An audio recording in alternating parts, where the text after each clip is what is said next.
భారత్ పాకిస్తాన్ కాల్పుల విరమణ తర్వాత ఆదివారం ప్రధాని మోదీ త్రివిధ దళాధిపతులతో సమావేశమయ్యారు.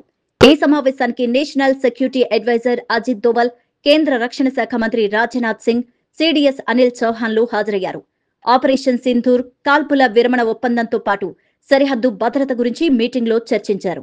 అమెరికా సమక్షంలో శనివారం కాల్పుల విరమణ ఒప్పందానికి అంగీకరించిన పాకిస్తాన్ కొన్ని గంటలు గడవక ముందే బార్డర్ వెంట కాల్పులు జరిపింది.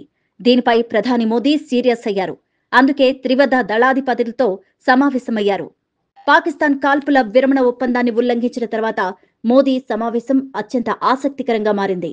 దీనిపై భారత్ ఎలాంటి నిర్ణయం తీసుకోనుందని యావత్ భారతదేశం ఎదురు చూస్తోంది.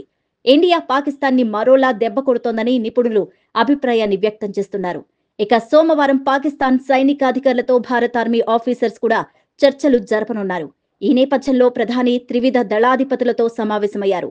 ఇక ప్రధాని ప్లాన్ బిని అమలు చేసే దిశలో ఉన్నారని కొంతమంది వాదన.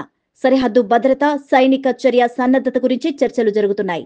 సమావేశంలో ప్రధాని మోదీ ఏ నిర్ణయం తీసుకోనున్నారో వేచి చూడాలి. అమెరికాకు ఇచ్చిన మాట ప్రకారం పాకిస్తాన్పై దాడులు ఆపవేయాలా, లేక పాక్ చేసిన చిల్లర పనికి బుద్ధి చెప్పాల్సిందేనా?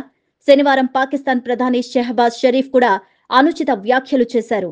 ఈ క్రమంలో రెండు దేశాల మధ్య హై టెన్షన్ తగ్గి మళ్లీ పెరగనున్నాయా అనేది కూడా ఇప్పుడు ఆసక్తికరంగా మారింది. కాల్పుల విరమణ ఒప్పందం తర్వాత పాకిస్తాన్ ప్రధాని షెహబాజ్ షరీఫ్ కూడా తామే గెలిచినట్టు అక్కడ ప్రకటించుకోవడం కూడా చిల్లర పనితనానికి నిదర్శనంగా కనిపిస్తోంది. మరి ప్రధాని మోదీ ప్లాన్ ఏంటి? ఏం జరగబోతోంది? మళ్లీ యుద్ధం కంటిన్యూ అవుతుందా? ఆపరేషన్ సింధూర్ 2 జరగబోతోందా అనేది అత్యంత ఆసక్తికరంగా మారింది.